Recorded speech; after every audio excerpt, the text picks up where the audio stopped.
4:15. മുരിങ്ങക്ക 3.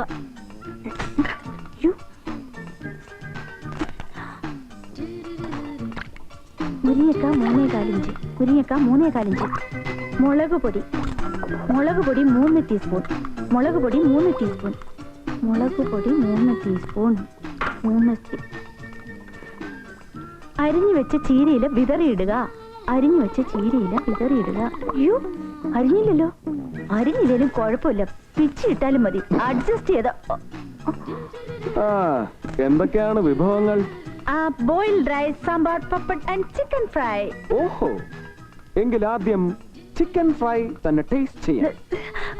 അത് മാത്രം ഹോട്ടലിൽ നിന്ന് വാങ്ങണം, ബാക്കിയൊക്കെ റെഡിയാ. എന്റെ ജന്മം പാഴായി. പറയാറായിട്ടില്ല, ഞാനൊന്ന് നോക്കട്ടെ. ഹായ്, പായസം ആരുടെ പറഞ്ഞാളാ? പായസോ? അത് ചോറാ. ഏതായാലും പായസത്തിന്റെ പ്രയോജനം ചെയ്യും. കുറച്ച് വെന്ത് കുഴഞ്ഞു പോയി, വേഗം കഴിച്ചോളും.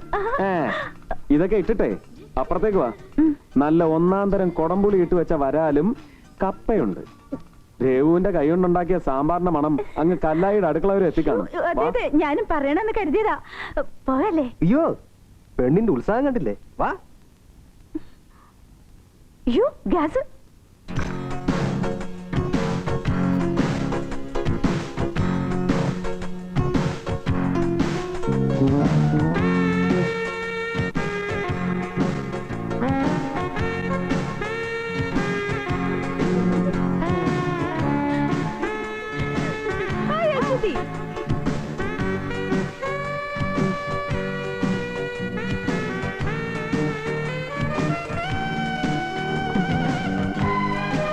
കൗമാര മനസ്സിലെ കിന്നാരങ്ങൾ. അപകടം 17-ാം വയസ്സിൽ. യൗവനത്തിന് മുൻപ്, യൗവനത്തിന് പിൻപ്, മധ്യവയസ്കരെ, ഇതിലെ തുടങ്ങിയ 75-ൽ പരം മനഃശാസ്ത്ര ഗ്രന്ഥങ്ങൾ ഞാൻ എഴുതിയിട്ടുണ്ട്.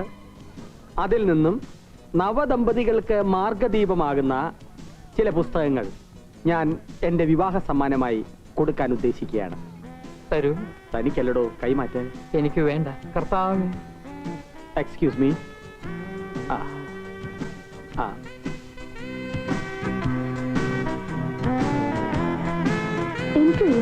എന്താ രണ്ടുപേരും കൂടെ മാറി നിൽക്കുന്നത്? ഭക്ഷണം കഴിക്കണ്ടേ? അല്ല രേവതി, എന്താ ഒരു മൂടൗട്ട്? ഒന്നുമില്ല. സത്യത്തിൽ പാർട്ടി എൻജോയ് ചെയ്യുന്നത് അശ്വതിയാ. ഗോപു വരുന്നു. ഇപ്പൊ വരാം. കണ്ടുപഠിക്ക്, അശ്വതിയെ കണ്ടുപഠിക്ക്. വാ. വീട്ടിലെ പ്രിപ്പറേഷൻ ഒക്കെ എങ്ങനെ? എല്ലാം ഞാൻ തന്നെ ചെയ്യുന്നേ. കുക്കിംഗ് പണ്ടേ എന്റെ ഹോബിയാ. ചെറുപ്പം മുതലേ അങ്ങനെയാ. കോളേജ് വിട്ടുവന്ന നേരെ കിച്ചണിലോട്ടാ. അശ്വതിക്ക് ചൈനീസ് ആണോ കോണ്ടിനെന്റലാണോ? എനിക്കൊരു അമേരിക്കൻ ചോർച്ചയായി. Oh, that's nice. ഇവിടുത്തെ കാനഡിയൻ ഗുലാഷ് വളരെ പ്രസിദ്ധമാണ്. Why don't you try that? Yeah sure. ഗോപനാണോ കനേഡിയൻ ഗുലാഷ്? നമുക്ക് പോയി രേവുവിനെ കൂടെ വിളിക്കാം. ജസ്റ്റ് മിനിറ്റ്, ഇപ്പൊ വരാവേ. രേവു, എന്താ രേവു ഇത്? വീട്ടിൽ നിന്ന് ഇറങ്ങിയപ്പോഴേ ഞാൻ പറഞ്ഞില്ലേ, പാർട്ടി എന്ന് വെച്ചാ എങ്ങനെയാ? എല്ലാരും ശ്രദ്ധിക്കുന്നു. വാ, വേഗം വന്നല്ലോ കഴിക്കുക. എനിക്ക് വേണ്ടെന്ന് പറഞ്ഞില്ലേ? എന്താ കഴിക്കാൻ വിളിക്കായിരുന്നു. അവക്ക് ഇതൊന്നും ഇഷ്ടപ്പെടില്ല. വല്ല കപ്പയോ മീനോ ആയിരുന്നെങ്കിൽ.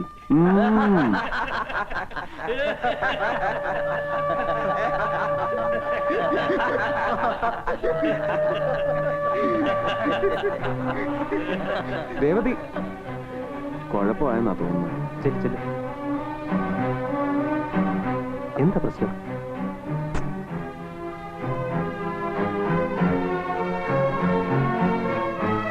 രേവതി നാട്ടുമ്പുറത്ത് വളർന്നല്ലേ, ഇങ്ങനെയൊക്കെ വരൂ. ബാലുസാറിന്റെ ഒരു ഗതികേടെ. So sad. Mrs Anna George, നമ്മുടെ നാട്ടിൽ സിറ്റികളെക്കാൾ കൂടുതൽ ഗ്രാമങ്ങളാണ്. അതിന്റെ ഭംഗി നിങ്ങൾക്ക് ഒരിക്കലും മനസ്സിലാവില്ല. അതൊന്ന്. പിന്നെ ഈ ചുണ്ടിൽ ചായവും തേച്ച് കയ്യും കാലും ഇല്ലാത്ത ബ്ലൗസ് ഇട്ട് കാണന്നാൽ പെണ്ണാവും ധരിക്കരുത്. Okay, by.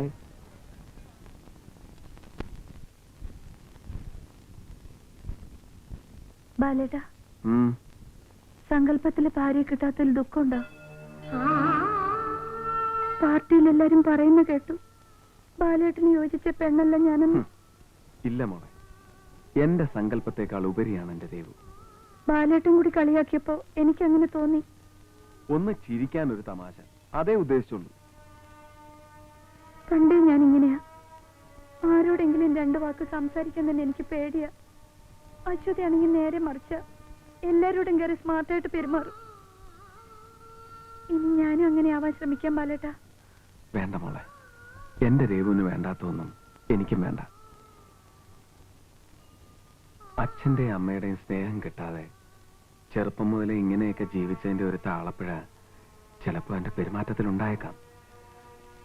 അതൊക്കെ എന്റെ മോളങ്ങ് ക്ഷമിച്ചേക്ക്. ക്ഷമ പറയാൻ വേണ്ടി ഞാൻ എന്ത് തെറ്റാ ചെയ്തേ? എനിക്കിപ്പോ അറിയണം എന്റെ പെരുമാറ്റത്തിന് എന്തായിരുന്നു കുഴപ്പം. ഒരു കുഴപ്പമില്ല, നല്ല ഡീസന്റ് പെരുമാറ്റമല്ലേ. കല്യാണം കഴിഞ്ഞാൽ പെൺപിള്ളേർ കുറച്ചൊക്കെ ഒതുങ്ങണം. ആ അന്നാ ചോദിച്ചോണ്ട് നീ എന്തൊക്കെയാ തട്ടിവിട്ടത്? അവളുടെ ഒരു ചൈനീസ് കോണ്ടിനെന്റൽ. നേരെ ചൊവ്വ ഒരു ചായ ഉണ്ടാക്കാൻ തനിക്കറിയോ? അതിപ്പോ അവിടെ പിടിച്ചു നിൽക്കാൻ അങ്ങനെ പറഞ്ഞല്ലേ പറ്റൂ. അവർക്കും ഇതൊന്നും ഉണ്ടാക്കാൻ അറിയില്ലെന്നേ. അവരൊരു നമ്പർ ഇട്ടപ്പോ എനിക്ക് വിട്ടുകൊടുക്കാൻ പറ്റുമോ? നമ്മുടെ സ്റ്റാറ്റസ് കീപ്പ് ചെയ്യണ്ടേ? ഒക്കെ കൊള്ളാം, പക്ഷെ കുറച്ച് ഓവറായോ എന്ന് എനിക്കൊരു സംശയം. അയ്യോ എന്റെ ഗോപു, സംശയിക്കണ്ട. ഒട്ടും ഓവറല്ല.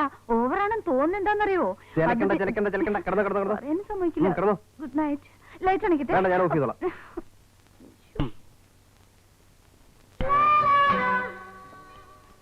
പാചക ക്ലാസ്സിൽ പോയി പാചകം പഠിച്ച എനിക്കും ദേവുവിനെ പോലെ ഭക്ഷണം. എന്താ എന്തു പറ്റി? ഒന്നുമില്ല. പിന്നെ നീ എന്താ പറഞ്ഞേ? അല്ല, പാചക ക്ലാസ്സിൽ പോയാലോ ഒന്ന്. ഇപ്പോഴോ?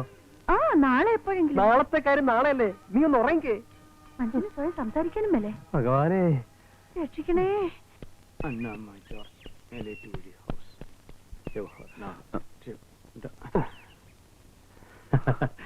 Good morning. Good morning. Any problem? ഇപ്പൊ തൽക്കാലം നോ പ്രോബ്ലം. പക്ഷെ ഡോക്ടറുടെ അടിക്കടിയുള്ള ഈ ചോദ്യമാണ് ബിഗ് പ്രോബ്ലം. I say. എന്നാ പ്രോബ്ലംസ് ഉണ്ടാവും. വെറുതെ ഇരിക്കുമ്പോ എന്റെ പുസ്തകങ്ങൾ മനസ്സിരുത്തി വായിക്കൂ. Especially hammer and human mind, കൊട്ടുപടിയും മനുഷ്യ മനസ്സും. An interesting phase. അന്നമ്മ മേലേറ്റ് ഒഴിക്കുക. ഈ അടുത്ത് ചില പ്രോബ്ലംസ് ഉണ്ടായി. ആദ്യം ഇല്ല ഇല്ല എന്ന് പറഞ്ഞു, പിന്നെ ഉണ്ട് ഉണ്ട് എന്ന് പറഞ്ഞു. ഇപ്പൊ എന്റെ അഡ്വൈസിലാണ്. അവരുടെ ഒരു പ്രശ്നത്തിന് പരിഹാരമാണ് ഈ മറുപടി. ഞാൻ പോസ്റ്റ് ചെയ്തിട്ട് വരട്ടെ. ഇതിങ്ങനെ ഒരു ജന്മം. അതെ, താൻ ആ പുസ്തകം ഒന്നും എടുത്ത് വായിക്കരുത്. മുഴുവൻ ഭ്രാന്ത് ഉറപ്പാ. അത് ശരിയാ. എന്നാ ശരി.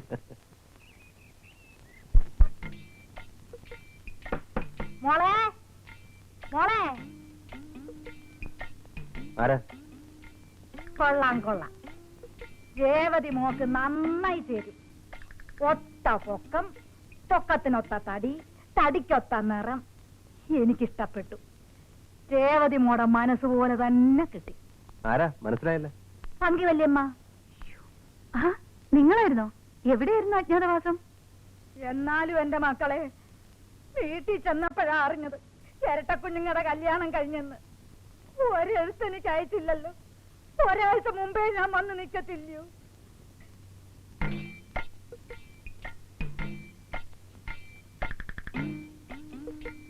ഞാൻ ആരാന്ന് ചോദിക്കുകയായിരിക്കും നിന്റെ കെട്ടിയോൻ.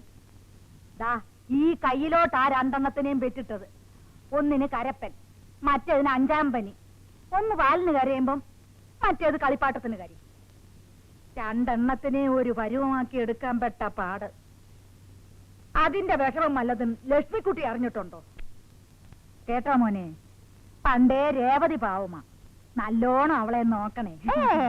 തള്ളേ, രേവതിയാണോ പാവം? അശ്വതി പാവല്ലേ? ഞാൻ അശ്വതിയാ. പങ്കിയമ്മോടുള്ള സ്നേഹം കണ്ടപ്പോഴേ എനിക്ക് തോന്നി എന്റെ മോൾ അശ്വതിയാണെന്ന്. കഴിക്കാൻ വല്ലതും ഉണ്ടോ മക്കളെ? വിശന്നിട്ട് കുടല് കരിയുന്നു.